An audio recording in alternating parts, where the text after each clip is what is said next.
Hello, I'm Judith Yates, true crime author and criminologist. This is Best True Crime. Every episode, I take you on a journey to explore crime, forensics, and investigations.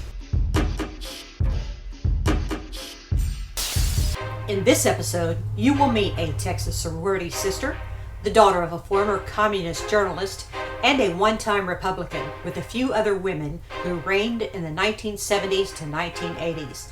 They were called M19, a domestic terrorist group. In this episode, we'll take a look at May 19, also known as M19, and the book Tonight We Bombed the U.S. Capitol by William Rosenau, the only book on this fascinating and horrific group. They were extremely violent, dangerous, and far left-wing, and the first and only woman-created and woman-led terrorist group in the United States. M19 took its name from the shared birthday, May 19th, of civil rights leader Malcolm X and Vietnamese leader Ho Chi Minh. The 1984 report, FBI Analysis of Terrorist Incidents and Terrorist-Related Activities in the United States, defined M19 as, quote, a Marxist-Leninist group which openly advocates the overthrow of the U.S. government through armed struggle and the use of violence. End quote. M19 is also recognized as being linked to other domestic terrorist organizations. But first, let's discuss the origins of the ideologies and belief systems of the M19 group. Karl Marx was, among many things, a philosopher and historian. Marxism is a political and economic way of organizing society where the workers own the means of production. Marx proposed that the class lines divided a nation more so than race, religion, or origin. Vladimir Lenin was a Marxist. Lenin, a Russian revolutionary, was also a politician and political theorist. Both Lenin and Marx believed humanity could reach pure communism, becoming a stateless, classless society of workers who were free from exploitation and alienation, controlling their own destiny. Altogether, it is called communism, a philosophical, social, political, and economic ideology and movement where all property publicly owned as each person works and is paid according to their abilities and needs. M19 was labeled a communist organization, therefore a dangerous organization set to overthrow the U.S. government. Malcolm X was a black man who worked his way out of prison to become a human rights activist, one of the most popular leaders in the 1970s. A Muslim, he was accused of preaching violence, leading to heavy surveillance by the FBI. He would be assassinated in 1965. The Vietnam War. M19, like many groups, opposed the Vietnam War, which raged from November 1955 to April 1975. Between 1953 and 1975, the United States was estimated to have spent $168 billion on the war. That's $1.38 trillion in 2019 dollars. More than 3 million Americans served in the Vietnam War, and some 1.5 million of whom actually saw combat in Vietnam. The average age of the U.S. troops killed in Vietnam was 23 years old. M19 was the first and only female-created and female-led terrorist group in the United States, but the core beliefs were not about women's lib. Liberation of women would come with the liberation of all persons. M19 believed that the focus was more on political revolution, not the women's liberation movement. What makes M19 unique is women were the leaders. While females were leaders of other groups, such as the Weather Underground or the Black Panthers, women never actually held leadership roles in these other groups. As Bob Dylan crooned, times they were a-changin' in the United States. Akin to many domestic terrorist groups of the 1970s, M19 was made up of white, well-educated, intelligent, upper to middle class females, young people who believed change could only be made in the streets. Men were allowed, but only if they served specific purposes and if they believed the movement wholeheartedly. It began with anti-war protests, marches in the street, campus rallies, handing out leaflets, holding up a poster. When picketing wasn't enough, a group of women formed M19 in 1978. Holding posters and shouting slogans quickly turned into dangerous and daring movements. William Rosenau goes into great detail in his book, but this is a basic introduction to this gang of notorious domestic terrorists. In high school, she preferred the company of groups such as the Black Panthers and Young Lords.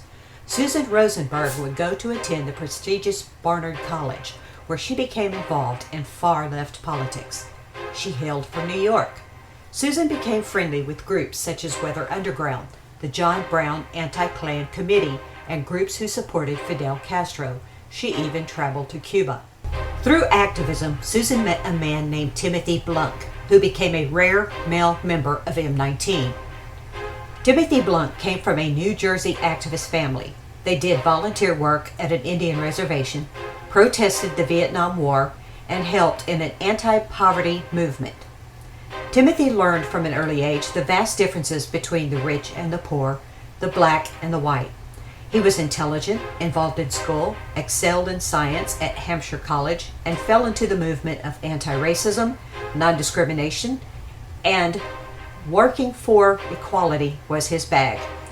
Here he met Susan, and they moved to New York. Midwestern girl Linda Sue Evans was also taking part in far-left activism, her lesbian status making her feel a world apart from society. She hailed from Iowa, born in 1947.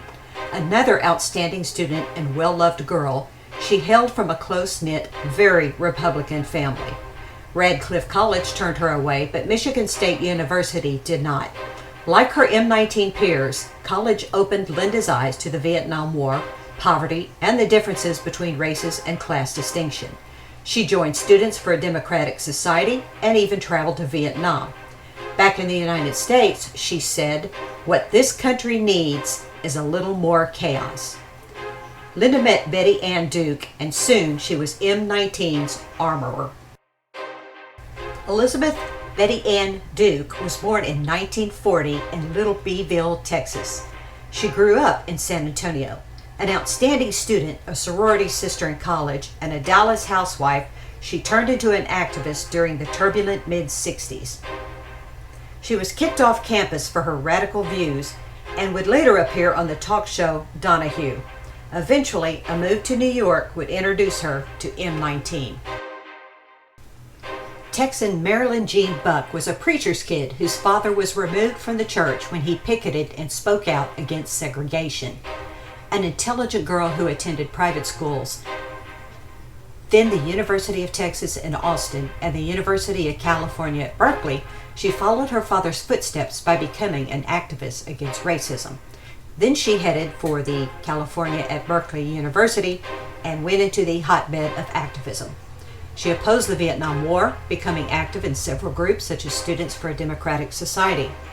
Marilyn Buck was imprisoned for purchasing ammunition using a false ID, escaped on a furlough, and went underground. Marilyn was good at everything she did, and that included knitting and firearms. According to the book Tonight We Bombed the U.S. Capitol, on page 38, Donna Joan Baruch had a modest childhood growing up in a small New Jersey town. She left right after high school. She moved to New York, earned a bachelor's degree, and she got a job as a graphic artist. She also taught part-time at Cooper Union.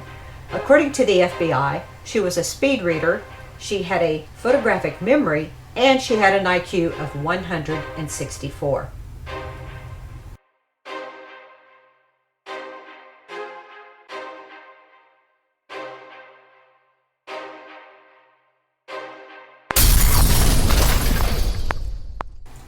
William Morales was the chief bomb maker of the Puerto Rican nationalist group Fallon. One of his explosives killed 5 people and injured over 60. After losing 9 of his fingers and some facial damage in a premature explosion, Morales was imprisoned in Bellevue General Hospital. Asate Shakur, also known as Joanne Chesimard, was wanted for various felonies, to include bank robbery, when she and several accomplices were stopped for a vehicle violation. Chesimard and others opened fire, killing one officer and wounding another. This Black Liberation Army member was imprisoned in Clinton, New Jersey for life. In 1979, M19, along with several domestic terrorist groups, helped both inmates escape prison. William Morales and Joanne Chesimard were free thanks to activities by M19 and several domestic terroristic groups. Both escapees are on the FBI's wanted list for terrorism and are believed to be living in Cuba. A few years later, M19 began building explosives. The U.S. Capitol is located in Washington, D.C. On November 7, 1983, close to 11 p.m., the switchboard operator received a call. Listen carefully. I'm only going to tell you one time. There is a bomb in the Capitol building. It will go off in 5 minutes. Evacuate the building. About 11 p.m., an explosion ripped through the building's north wing. No one was hurt. The result was a 15-foot gash in a wall and at least $1 million in damage. This wasn't the end of M19's career of bombing buildings. Between 1983 and 1984, M19 bombed January 28, 1983, an FBI office in Staten Island above a post office and only 1 mile away from the Staten Island Ferry Terminal, the Israel Aircraft Industries Building. In September 1984, the South African consulate in New York, believing it represented the apartheid regime. DC's Fort McNair and Navy Yard, which was bombed twice, to protest the 1980s role of the United States in Central America. M19 kept an incredible arsenal of weapons. When arrested, investigators confiscated Uzis with sawed-off barrels, materials for numerous explosives, and fully automatic weapons. The M19 bombings always followed the same pattern. First, there was a phone call to the target to evacuate. Next, the explosion. Then the media could expect a pre-recorded message. The group protested the Kent State shootings, all forms of racism and discrimination, police brutality, the Vietnam War, and everything they considered violence by the government. Strangely, the group never used their own name, but always an alias. On page 8, William Rosenau writes, May 19th was unique, unlike any other American terrorist group before or since. Women picked the targets, women did the planning, and women made and planted the bombs. They created a new sisterhood of the bomb and gun. Eventually, M19 was caught by federal agents and sent to prison, where they continued spouting their slogans and rhetoric. The arrest came at the right time because M19 was in the midst of discussing the murders of political figures, innocent military, and innocent police officers. Today, one of our top concerns for safety and security is terrorism. We remove our shoes at the airport. We have a system in place for safety, and should we be attacked by foreign terrorists, everyone needs to have a plan. But are we truly living in a state of terroristic threat? And who should we fear for the most? The Global Terrorism Database reports the 1970s as the golden age of terrorism, with an estimated 185 total bombings on U.S. soil. Between 2001 and 2011, there have been 207 terroristic attacks. The organizations with the largest number of attacks are the Earth Liberation Front with 50 attacks, the Animal Liberation Front with 34 attacks, and Al-Qaeda with 4 attacks. You can purchase a copy of Tonight We Bombed the U.S. Capitol, the explosive story of M19, America's first female terroristic group, written by William Rosenau, published by Simon & Schuster, anywhere books are sold.